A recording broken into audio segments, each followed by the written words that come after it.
If you're new to performing queries using Boolean operators, it might be helpful to visualize them in terms of Venn diagrams. Maybe you've looked at Venn diagrams before, you might remember them from, I don't know, high school or something. And I think even if you have, I think it's useful to kind of take a step back and look at them again in terms of how they apply to performing queries. So I just want to run through a couple of scenarios here, when you might use them, what the difference is between, say, using the OR operator and the AND operator, things like that. Here we're just going to talk about two different sets, but it could be 3 or 4 or 5. But what we're talking about here are interactions between sets. So let's say our first set are low-income areas. We can think of that as set A. And our second set could be high population density areas, and that would be set B. And what we're going to do is look at how those two things may interact with each other based on the type of query that we want to perform. So which parts of each set meet the constraints that we specify? How do these two sets interact with each other? If we, for example, select low income and high density, that's an intersection. And where those two overlap in terms of, in this case, space, in terms of the Venn diagram, that's where they would be true. And by the way, these can apply to attributes in a table that are non-spatial. So it could be something like people's height or the color of their eyes, or it can apply to things that are spatial, such as census tracts or locations of restaurants or something like that. So here we have the result of an intersection. If we perform a union, that's using the OR operator. And so now we're looking at areas that are low income or high density. And you can think of this as being more inclusive than an intersection. With an intersection, if I go back for a second, that's narrowing down what we're getting. So this is the result of that. So we've excluded that and we've excluded that, and we're only keeping the parts that overlap in terms of the constraints. With the union, it's one or the other or both. And so any of those can be true. And so a union is a way of kind of making sure that you've got all the possible combinations. You may use a subtraction. So you're looking for areas that are low income, but not high density. So if this is the high density part, then you're actually removing the parts that overlap. So this would be low income and high density. And if you want to think of it in terms of a subtraction, it's like you're removing the part that's intersecting. And you can do an XOR, which is more usefully named an exclusive OR, and that's where you have one or the other, but not both. And so that's like you're removing the intersection from the union, as opposed to in the previous one, just removing it from one of the sets. And so those are the most common combinations that you might use for Boolean operators. You can mix and match these things. There's lots of ways to use them, but let me just show you how they apply to the data sets we've already been looking at, and so you can kind of visualize how they apply. Here we have low income and high density. This is the operator I'm using here. So this is my Venn diagram, and this is the result I'm getting on my map is census tracts where both of those things are true. Here we have low income or high density, so I'm using an OR operator here instead, and now I have more census tracts selected because it's one or the other or both. Here I'm doing a subtraction, and the way this is specified in the select by attribute dialog box is just as I was saying, is it's really like you're subtracting one from the other. When you say and not, and this might seem a little confusing at first, and it kind of is that think of the and as being the intersection, right? That's what and means, is intersection. And then the not is, the way I think of it anyway, is that it's actually removing that intersection from this set. So we're keeping that and removing the part that intersects. So you're saying this and not that. I hope that makes sense. That's the way it's set up anyway. And lastly, if you want to do an exclusive OR, you have one query here that is one or the other for income, one or the other for that. So we're selecting two sets of things, and then we're saying and not. So again, it's like we're removing the intersection, but what we're doing is removing, so this is one, let's say this is one here. So this is one set. This is another set over here. And what this does is remove the part in between, or the part that's an intersection of the two. I wouldn't say that exclusive OR is one that I use that often myself. Maybe you would, but it's good to know what it is and how it works so that you kind of know the full suite of options that are available. things can get a little more interesting if you have 3 sets or more. So for example here, we have 3 sets, A, B, and C, and let's just sort of work our way through how this would apply. If we use order of operations, which you see that this is in parentheses, you would do this first. So this is A and B, which is an intersection here. So the result of that part would be the intersection there. And then what we have here is a union with C. So it's this or any part of C. And so this is any part of C.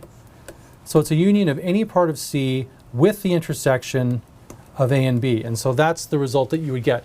And it's not that you necessarily have to do this every time you do a select by attribute, but sometimes it's useful to kind of visualize this in your mind to make sure that you're applying the query the way you expect to and that you're doing it in the way that's intentionally useful for you.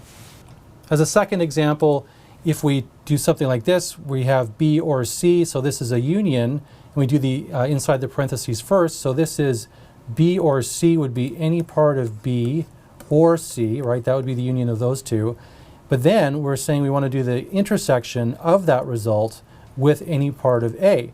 And so the only part of that intersects with A is this part, and so that would be the result of our query of A and B or C in parentheses. Again, just trying to kind of work through some examples for you so you can kind of see how this would all fit together. A super handy thing to know about is that you can work with existing selections. You can add to a selection, you can remove from a selection. So I just want to show that to you because it's incredibly useful. Here we have name like deli with spaces around it. And so I've got some features that are selected on my map. And I did that by saying I'm going to create a new selection. But you'll notice that there's some other options available to me here. I can add to a current selection, I can remove from a current selection, or I can select from a current selection. Don't underestimate the power of those options. They're, I already said incredibly useful, I'll say it again, is that it's a really efficient way of being able to explore your data and narrow it down very quickly. So for example, if I add to a current selection, name like cafe with the same kind of wildcard being used there, so I already have deli selected, and what I'm going to do is add to that selection anything that has cafe in the name. And so now I've broadened my selection by adding in additional restaurants that have cafe in the name. So now I have deli in the name or cafe in the name. And if you're thinking about this, yes, that would be the equivalent of saying that I've just performed a union. And so here's the result of that, where I have results that have cafe in the name, and I also have ones that have, in this case, delight in the name, depending on how I set up the query, deli in the name. So I have DELI in the name and CAFE in the name, and so I've got that result for that query. I can remove from a current selection, so I could say, in this case, remove from current selection, name like bistro. Maybe I'm not interested in places that have bistro in the name, and so if I apply that, you'll see that it's removed those from my selection in my attribute table and also from the map. So that, again, this is all just being done interactively. So I did a selection, I added to that selection, and then I removed something from the selection. And so you can do that as many times as you want. And like I said, it's a quick way of kind of narrowing things down or figuring out what it is that you're really after. While I'm talking about queries, I want to mention a definition query. So this is separate from using the select by attribute tool or dialog box, but it's exactly the same kind of process. It's just being applied for a different reason. So say, for example, that you have a data set like this, restaurants, and you'll notice that there's actually different types listed in this attribute table. So yes, there are ones that are referred to as restaurants, but there's also ones called food court vendor and chartered cruise boats and supermarket.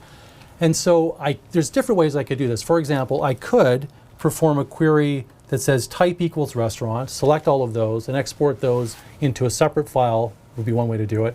And then I'd have a new feature class that only has the values that are type equals restaurant.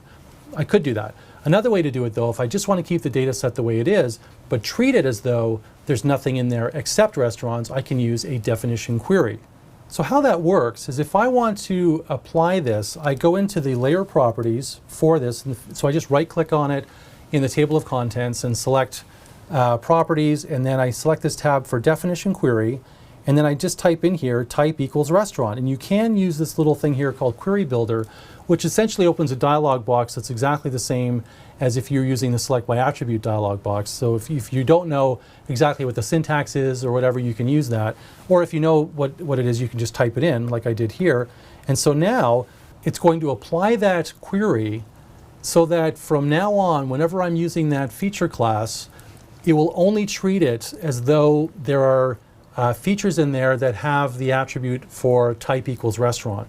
The rest of the data is still there. If you want to think of it like it's hiding the data or ignoring that data, that's really what's happening. Is you're doing a definition. You're saying this is what I want to use from this data set that meets the query statement or the criteria that I've set. So here's the restaurant data before I've applied the definition query, and here's the same data after I've applied the definition query. And here we have it here before, and here it is after. And like I said, I haven't deleted these values.